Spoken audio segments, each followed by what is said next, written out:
Opa, estou de volta e vou mostrar para vocês aqui agora um avanço um pouquinho melhor do que a gente já fez com relação ao teste do motorzinho com encoder, né? Na aula passada, no vídeo passado, a gente falou um pouco sobre o modo PWM do SCCP mais avançado, né? E nós vimos que tem um módulo avançado dentro desse PIC aí, do 18F4520, e esse modo avançado, ele nos oferece toda a estrutura para que a gente monte aquelas pontes H, tanto a half quanto a full, né? E a gente viu a teoria disso aí no vídeo passado. No vídeo anterior ainda, a gente viu uma experiência feita aqui com o encoder, né? Utilizando a interrupção externa, utilizando o port B, né? Como entrada de interrupção externa, e a gente contava os pulsos lá, cada pulso do encoder, a gente ia lá e incrementava o nosso contador, né? E ficava fazendo a comparação deles lá, quando chegasse o fim da contagem. Nesse caso aqui, nós vamos utilizar o timer para poder fazer isso, né? Então, existem umas diferençazinhas fundamentais que a gente precisa ver. Mas antes da gente entrar no código, eu vou mostrar para vocês isso aí funcionando. Eu já gravei na plaquinha, ele já está funcionando, eu vou mostrar para vocês como é que isso aí funciona. Muito bem, vamos lá. Eu tenho aqui, ó, a plaquinha, tenho aqui aquele nosso tecladinho, né? Vocês notem que lá no começo eu usei essas teclinhas aqui, né? Não estou usando mais porque esse teclado aqui ele tem as 16 teclas, né?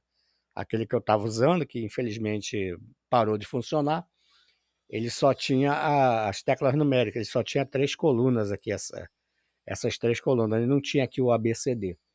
Esse aqui é um tecladinho telefônico e ele possui todas as teclas que a gente precisa. Então, vamos lá. Eu estou com o sistema em stand-by, eu vou pressionar aqui o D para entrar no modo programação. Vou programar o valor 100. Então, quando eu der o start, que é a letra A, o motor vai girar e o contador, onde está 255 ali, que é o nosso timer, ele vai começar a contar. Está contando, o motor está girando, olha, ele está girando para lá, tá? Nessa direção aqui, ó, onde está meu dedo, está girando para lá. Freou e parou. Ok? Então vamos de novo. Modo programação, agora eu vou colocar um valor menor, 0,50. Bom, é claro que o motor vai ter que girar no sentido contrário, ele vai ter que girar para cá, certo? Por quê? Porque 50 é menor do que 100. Então, se eu avancei 100 e eu botei 50, ele tem que retroceder. Tá? Então, vou pressionar o A novamente, ó. O motor girou para cá, nesse sentido aqui, girou para mim aqui, né? Tá girando para cá, ele já freou e já parou. Tá certo?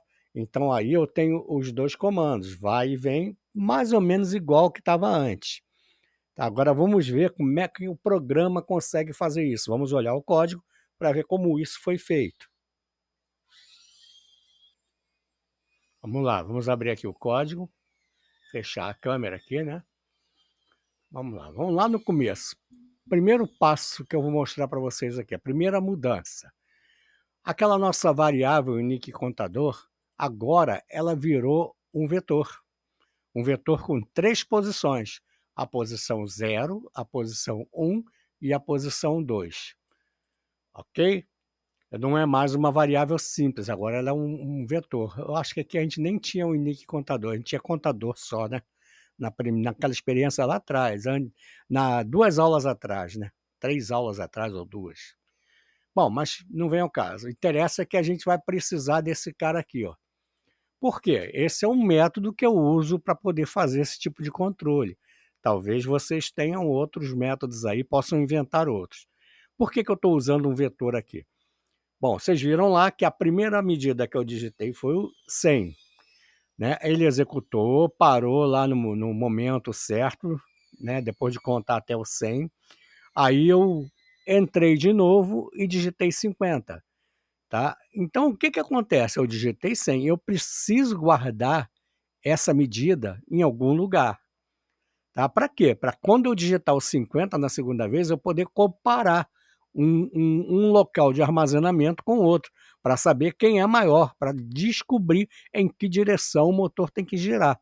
Se para frente ou para trás. Se soma ao que ele já está ou se volta para a posição mais baixa.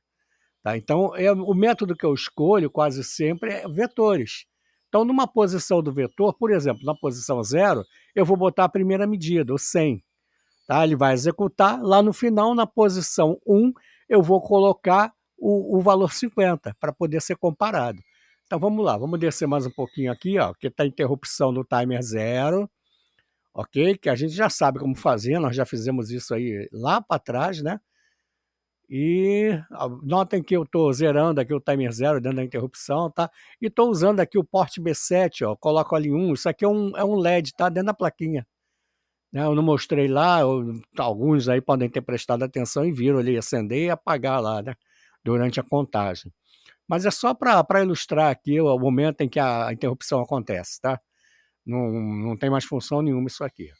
O resto aqui eu não mexi. Aí eu mexi aqui, ó, na inicialização do nosso contador, do timer 0. Eu fiz uma mudança aqui, uma pequena mudança. Vocês pararem um pouquinho aí, vocês vão perceber. Tá? E que mudança foi essa? Vamos lá, ó. Primeiro bit aqui, o bit 7. O bit 7 continua igual, o timer 0 está desligado.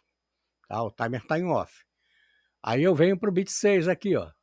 Ele está em 1. O que é o bit 6 em 1? O meu timer vai contar em 8 bits. Ele vai funcionar no modo 8 bits. Aí eu venho para o bit 5. Quem é o bit 5 em 1? O bit 5 em 1 está me dizendo que os pulsos que vão incrementar o contador, eles estão entrando em T0 CKI ou em RA4, no pino RA4. T0 CKI é a entrada de clock do timer 0, ok? Que é o pino RA4. Aí eu venho para esse outro pino aqui, ó, para esse outro bit aqui. O bit 4 está em 0, tá em 1 também, né? Não, está em 0. Isso aqui é 0, tá? High para low ou low para high. E agora eu não estou lembrando. Teria que abrir o datasheet para ver. Mas nessa aplicação aqui, isso aqui é indiferente. Tanto faz. Ou um ou outro, ele vai funcionar bem. Nessa aplicação. Tá? Em algumas aplicações aí, isso aqui é crítico. Tem que agir com cuidado. Eu não me lembro agora se eu coloquei low para high. De low para high, é isso aqui sim. Então ele tem que estar em 1 aqui, eu vou colocar em 1. Pronto. Que aí fica certinho. Então eu estou de low para high. No bit 3, eu estou com o bit 3 em 0 aqui, ó. Isso significa que o pré-scaler agora está valendo. Eu estou atribuindo um pré-scaler para o meu timer 0. Ok? E qual é o valor do pré-scaler que eu estou atribuindo? É do bit 2 até o 0. Eu coloco aqui, ó, 1, 0, 1. Então, meu pré-scaler é de 1 para 64. Vamos parar um pouquinho aqui e vamos pensar. Ora, aquele nosso encoderzinho lá, aquele encoder miudinho que a gente colocou lá no eixo do motor, ele envia 64 pulsos em uma volta. E eu tô colocando um pré-scaler aqui de 64. Então, a cada volta que esse motor der, eu vou mandar um pulso para dentro do meu contador. Ok? Cada volta que ele dá, eu mando um pulso lá para dentro. Vamos lá. Aqui eu não mexi em nada, também não. Aqui muito menos, aqui também não. Aqui eu alterei um pouquinho, tá? Deixei só exatamente o que a gente vai precisar para mostrar no display, não mexi em mais nada. Só tirei o que não era necessário. Deixei só o que a gente vai precisar. Aí eu vim aqui com a parte de leitura do teclado e finalmente a tecla A, que é o nosso Start. Ok? Aí eu tenho aqui a manipulação daquele LED, sem problema nenhum. E olha lá, ó. Na hora que eu vou inicializar a minha variável de contagem com os dados que eu digitei no teclado, eu inicio, olha, a posição 0 do meu vetor.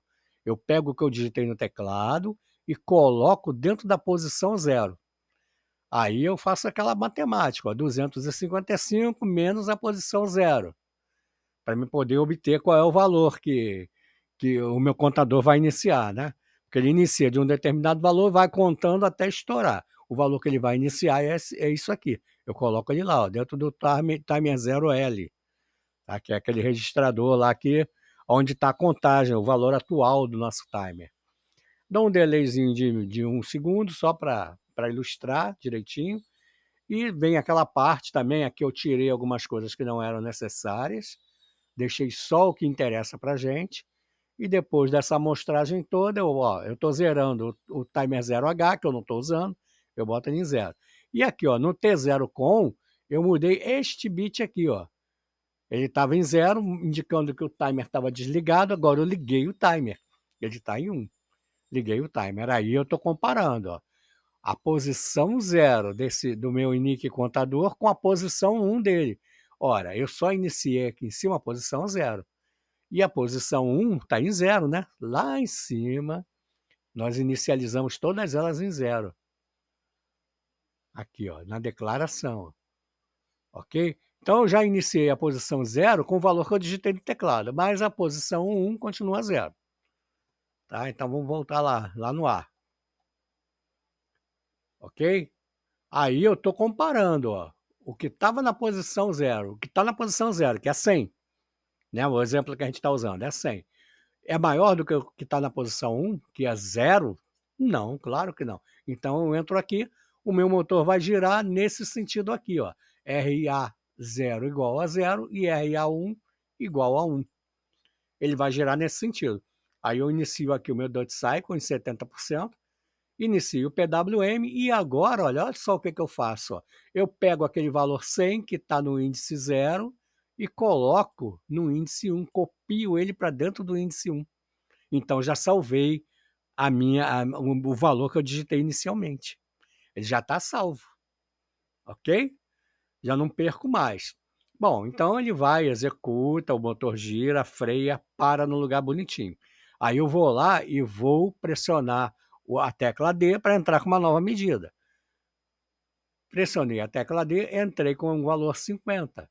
Então, o meu índice 0 agora, olha, tem o valor 50.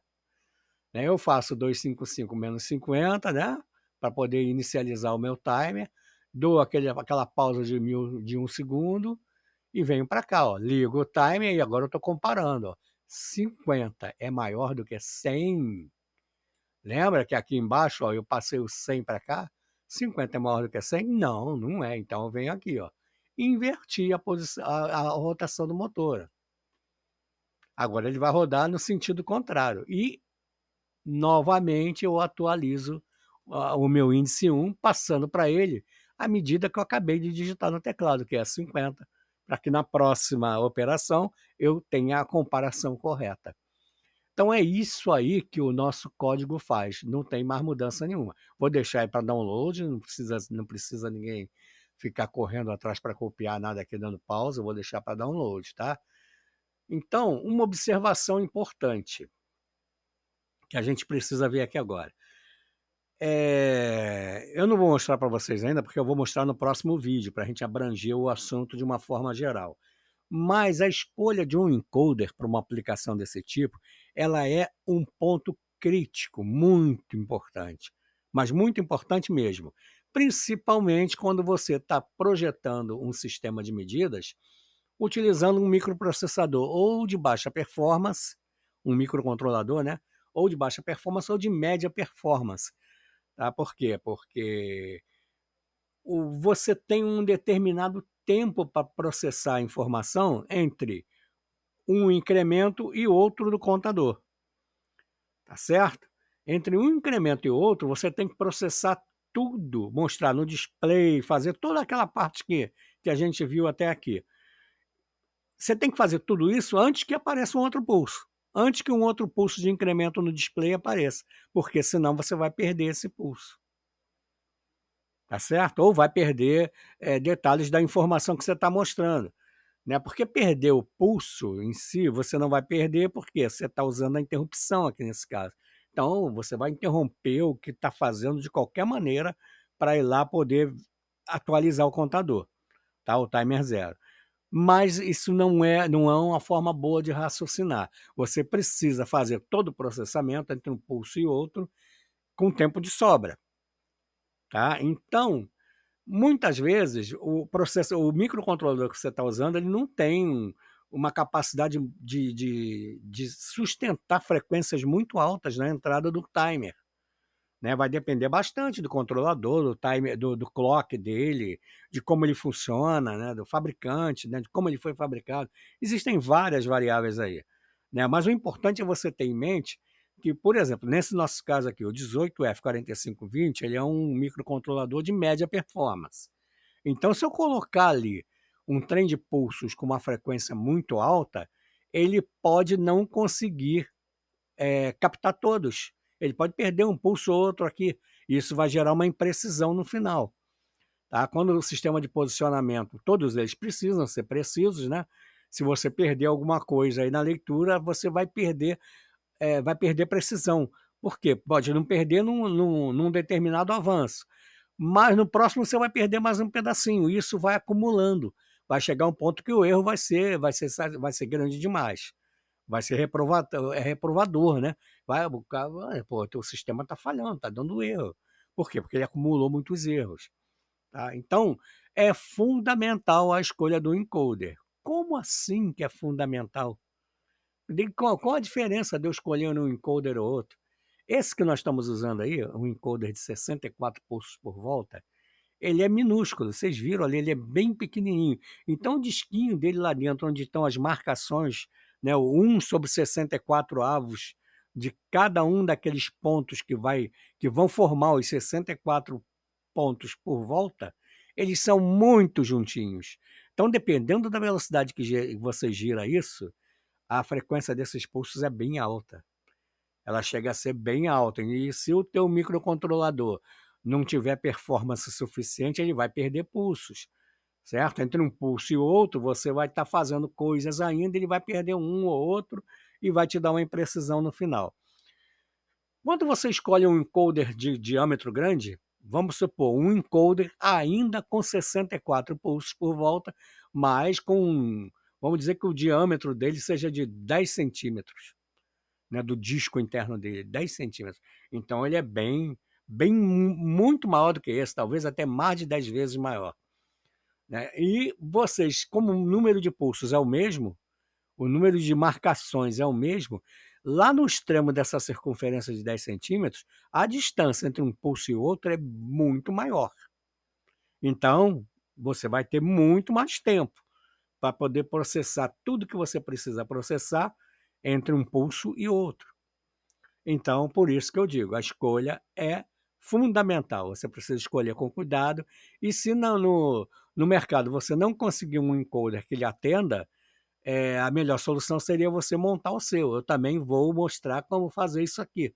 Eu tenho aqui o material e vou mostrar para vocês como fazer um negócio desse tipo. Inclusive para a aplicação que nós estamos usando, já que é uma aplicação simplificada que funciona. Eu tenho isso instalado em mais de 4 máquinas por aí, todas elas funcionando até hoje.